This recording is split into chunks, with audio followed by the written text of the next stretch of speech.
Hello everyone, a very good evening to all of you. Welcome to the Officers Adda 24/7, the special YouTube series of your LRB subject in the English medium language. As you know that daily at 9 p.m. we are doing the important question series of your LRB subject, which is very important for the November exam. And first of all, please take it in a mind that this is the last opportunity in which you can easily crack this exam by achieving the highest marks in your LRB subject. Because if I compare this subject to the PPB and your AFB, so this subject is very easy. So if you want to crack this JAIIB in November session, so this is the last opportunity, because from 2023 your whole syllabus is going to be changed. So if you want to crack this exam, you have to be very focused on the YT session, the paid batch, mock paper, revision and your self notes. Okay, so if you want to crack this exam, you have to pay attention. Good evening, Aju ma'am. It's Roshan sir, Dilkash sir. A very good evening to all of you. So let's start with our session. This is the second batch of your English medium, because on the 4th July we have already started a new batch. So from 25th of July your new English medium batch is going to be start. So if you want to enroll in a paid batch, so you have to use the code Y391 and you can get exactly 78% discount. So this is the opportunity, because this is a full paid batch and a complete, you can say, the foundation batch also. Foundation batch means the subject and the content that we will teach you in a very simple and a slow manner. Okay, and after that we will start the this one crash course, power pack. So this is the quickly revision. So if you want a very smooth revision, so this batch really give you the plus point for your examination preparation. Now let's start with a one word, then after that we will discuss the question answer.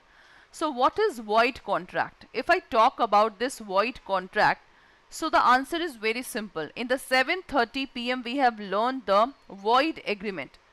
But there is a difference between void agreement and void contract. Void contract means the contract we have done. So in a simple term, if I define you what exactly the void contract means, so see, in the initial stage, the contract is valid. In the initial stage, the void contract is valid, but in the later stage, it's become void. That is called void contract. I'm giving you a very simple definition of your void contract so that you can easily remember this one. Okay. Before sharing the void contract, you have to know the formula of contract, that if any offer is accepted by any opposite person, that is equal to called the agreement. Okay. And in agreement, when there is an involvement of the law, that is called contract. That is a simple formula of term contract. Suppose X marriage is going to be held at 25th of July. Okay, X marriage is going to be held at 25th of July. So X contract with the Y person. Y is just like a mithai wala, the sweet, this one, the the halwai one. Okay, so X person say to Y that at 20 July you have to give me 100 kg of sweets. 100 kg of sweets. Okay, so in that case, there is a contract between X and Y. At 20 July, 100 kg of sweet will be parcel from Y person to X person. So this is the valid contract which is done by the X and Y. Then after 19 July, the announcement come from the government that the marriage after 19 July should be postponed because of the corona. Should be postponed because of the corona. So in that case, class, you can see, in that case, in the initial stage, the contract between X and Y is the valid one. But after 19 July, because this contract is going to be executed, 25th is the marriage date, but this contract, after 19 July, every marriage that is after 19 July has to be postponed. So now there is no need of sweets. So this valid contract has to be removed. So when initial stage the contract is valid, and when the later on the contract is void, so In this one, later on the contract become void. That is called this void contract. So you have to remember the exact definition of the term void contract, that initial stage it is valid, but later on this is the void contract. Okay. One more example of void contract. X want to marry Y. This is the valid one. Now after 5 days before marriage, Y person dead. Now the contract cannot be executed because that person is a dead. So that contract become void. That is the difference. That is the basic difference between the void contract and the void agreement. Void agreement, that is not the contract. Void agreement is void ab initio. From the initial stage it is void. But void contract, just remember the example of the marriage one. Okay. Now, is that clear, class? First of all, please tell me, is that clear, the definition of void contract? Now I am going to show you the questions, which is very important from the examination point of view. Is that clear? Quickly said me. And those candidates who are new in this session, do not forget to like and subscribe this channel. So let's start with the question. Number 1 question. Which of the function of public and private key match? This question has been taken from the IT Act 2000. So you have to tell me what is the function of public key and private key. Okay, Nikhil sir? Private key verify the digital signature. Public key create the digital signature. Okay. Public key verify the digital signature. Private key creates the digital signature. Private key and public key are used to verify, and private key and public key used to create the digital signature. This is totally a, you can say, of legal fact question. Legal fact question means simply you have to identify what exactly this means. What exactly this means. Yes.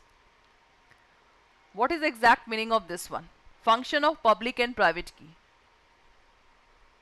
In 7:30 p.m. those who are present in the session, I have already told you the one question of this one. So you have to tell me the right answer of first one.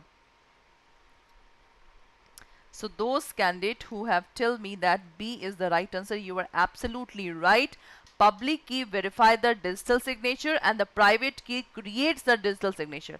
So you can see that, class, those who are attending the 7:30 p.m. session also, you can see the question, how the question can be come from only the one concept. So that's why I'm saying you just write down the one concept. Just write down the one concept from each question. That will really give you benefit. Trust me. Okay. Now, next question. An agreement that cannot be enforceable by law, what is called? Quasi-con agreement. Quasi means half. Void agreement, voidable agreement, or immoral agreement. Tell me the exact answer. It's a very simple question, and those who are new in this session, from 25th of July, your English medium batch is going to be start. It's a second batch because the first batch is already started. So you can join this batch by using the code Y391. You can exactly get 78% discount in this batch. Yes, class, tell me, first of all, you have to know the exact meaning of all types of agreement which is written here. Then only you can give the right answer. Quasi-agreement means, quasi means simply initial stage, the party do not want to come in the agreement, but later on he have to come. Void agreement, already told you. Voidable agreement, one party have option to breach the contract. Immoral, that is forbidden by law. Now I have given you the hint.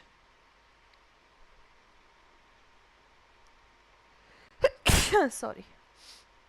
So for this one, second one, the exact answer is void agreement, because this is cannot enforceable by law. Why? Because void agreement is totally void ab initio. That's it. Okay, so this is the right answer. Now let's do second one. Okay. A contract is valid only when there is a valid consideration. Exactly. But in the case of contract of guarantee, first of all, what is consideration?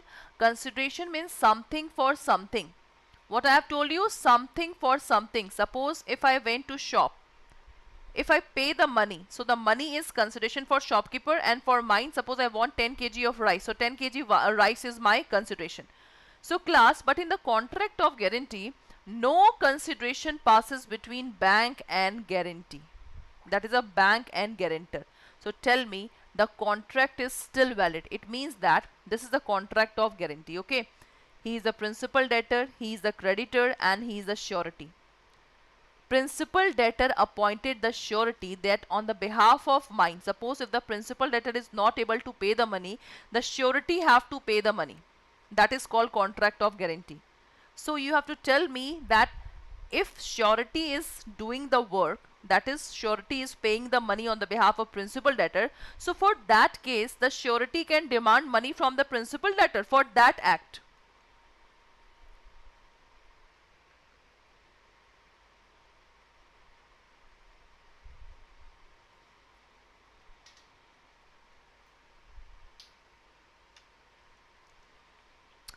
The answer is given in the question. I have already given you hint. If the surety is appointed only for that on the behalf of principal debtor, the surety have to give money to the creditor. So is there any requirement of consideration? Aju sir is saying yes, that is a requirement of consideration. Why? Are Baba, you all are right that guarantor liability is secondary, hence no consideration is required. But this is not the exact reason. C is the right answer. Anything done for the benefit of the borrower, principal debtor is the borrower, is a sufficient consideration for the guarantor. Because this question, the consideration has been asked. So if I told you na, that in that case, if the surety is doing work on the behalf of principal debtor, that is the simple consideration. So that's why for this act, surety do not require any consideration. Consideration means simply that is something for something. But in that case, the surety itself is appointed for giving money on the behalf of principal debtor, that is borrower. So that's why, first of all, there is no requirement of the consideration, and whatever the work which is done by the borrower and this one guarantor, that is a sufficient consideration. So C will be the right answer. This question is very, very much important. Okay, now let's do the second question. Next question. Okay, which of the following is true? You have to find the true one.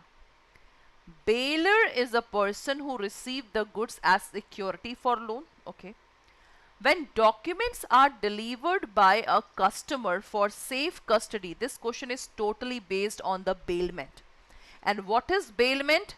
Suppose if I give my jewelry to the bank for the safety purpose, that contract between me and bank is called bailment. I am the bailer, bank is bailee. That is a simple example that I have given you. Now tell me the right answer. What is the true about the bailment? Bailer is a person who receives goods as security for loan. When documents are delivered by customer for safe custody to the bank takes due care, but there is a loss of document, bank will be liable. Okay. If the bailer has knowledge about the defect in the goods due to which bailee suffer loss, the bailer is liable. Bailee can use the good as he likes and is not liable for the damages for such use. What is the exact answer? Fourth one.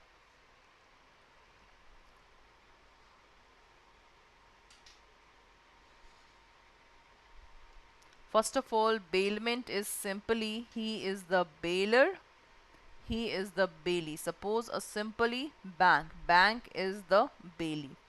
Bailer is suppose X person is depositing the jewelry.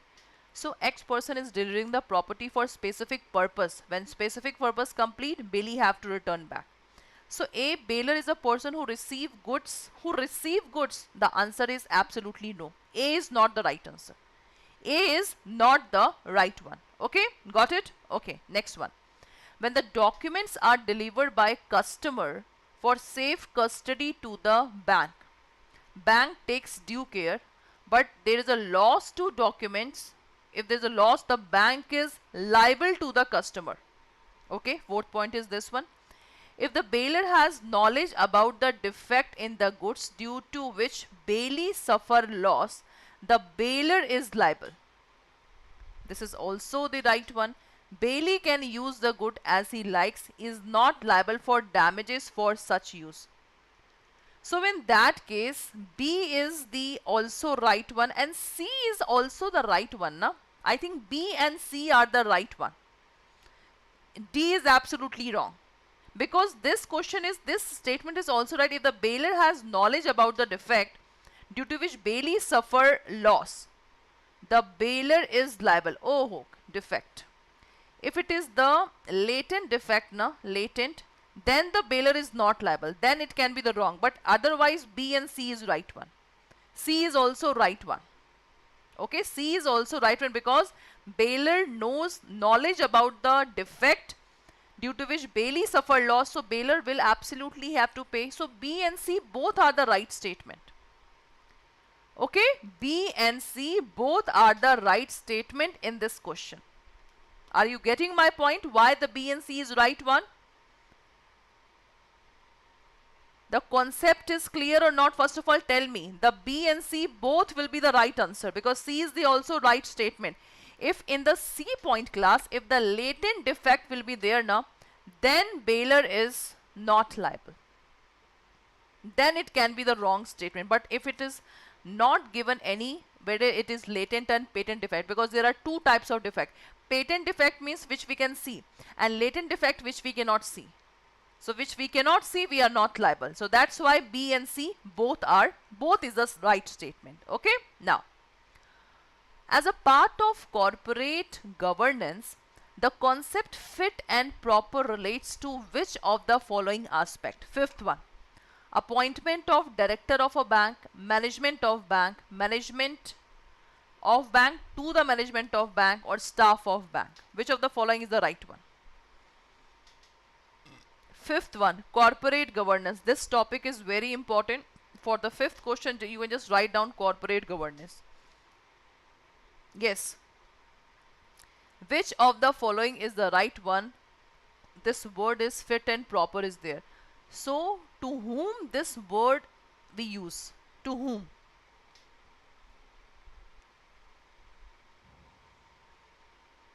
Yes, tell me.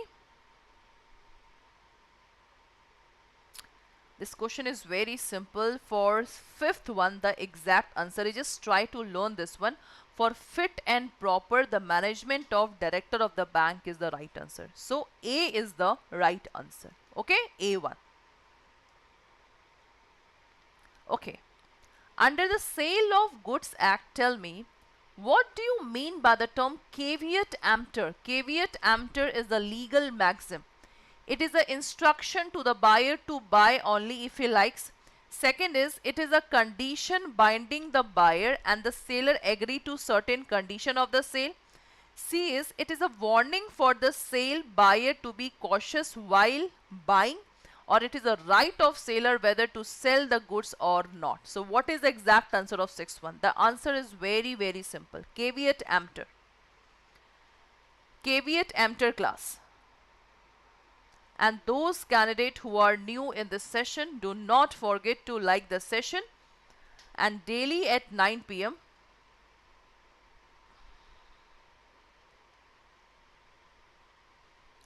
What is the exact answer? Caveat emptor. Caveat emptor means, come on class, it's a legal maxim. One word is there, that is caveat, this one, venditor. Caveat venditor means let the seller be aware, and caveat emptor means C is the right answer. Let the buyer be aware. Okay, caveat emptor is a legal maxim. Let the buyer be aware. Suppose if the buyer is going to the local market, so in that case, whatever the things that is purchased by the buyer, seller is not liable because you have to be aware. Buyer have to be aware. Okay, so that's why C is the right answer. Okay, next one. X sold certain goods to Y for which he is yet to be paid. Yet means the payment is remaining. As long as the payment is not made by Y, so what is the right available for the unpaid seller? Tell me. What is the right which is available to the unpaid seller? Unpaid means the buyer not paid the full price to the seller. That seller is called unpaid seller. So tell me the exact answer. First right is that the unpaid seller have right to lien on the goods. Lien means holding of the goods. Second, if Y becomes insolvent, to stop the goods in transit, Y can stop the goods if he delivered the goods to the buyer, and the unpaid seller have right to resell the goods if the buyer have not paid the price money. What is the exact answer of seventh one?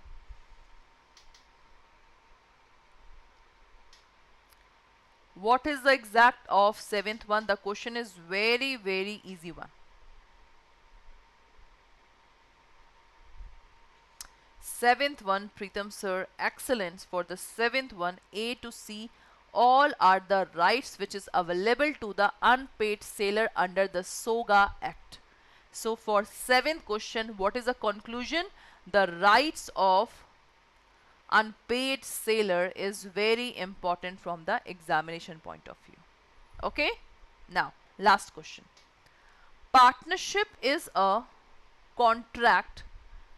Okay, partnership is a contract with following features. Which of the following is not correct? Contract can be oral contract. Contract is to carry any type of business, lawful or otherwise. Business is to be carried to make profit and share profit, and the mutual relationship between partner is of agency. Which is the following is not correct?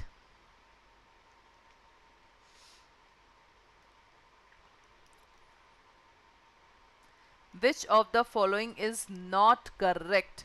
Contract can be oral. Exactly, it can be oral, it can be written. This is right. Contract is to carry any types of business. Any means lawful, unlawful also. Business is to be carried to make profit and share profit. Exactly. Mutual relationship between partner is of agency. Absolutely right. So what is the exact answer? Excellent. For eighth question, B is the wrong sentence, which is not correct. So B is not correct one. Excellent class. So this is all about the today's class. Thank you so much for watching the session, and it will be very glad to all of you if you are really attending the questions very in a sincere way, because this is the last opportunity in which you can easily crack this exam. Otherwise from next year your syllabus is going to be changed. So that's why please focus on the YT session, paid batch, etc. So those candidates who want to purchase the new English medium batch, which is going to be start from 25th of July. So the process is very simple. Click on JAIIB November December. The first batch is of your English medium. Click on this one. Click on view offer and put the coupon code, that is Y391. Click on apply. You can see the actual price is 3679, 77% discount. So minus 12,319. So this is the actual price. If you want to purchase, you have to put the code Y391S. Okay, that's all for today's class. And daily, it's a routine that in 7:30 p.m. also one word, we will discuss one legal word and then questions. In the 9 p.m. also we will discuss one legal question and then question, one legal words and then questions. Okay, good night. Good night. Okay.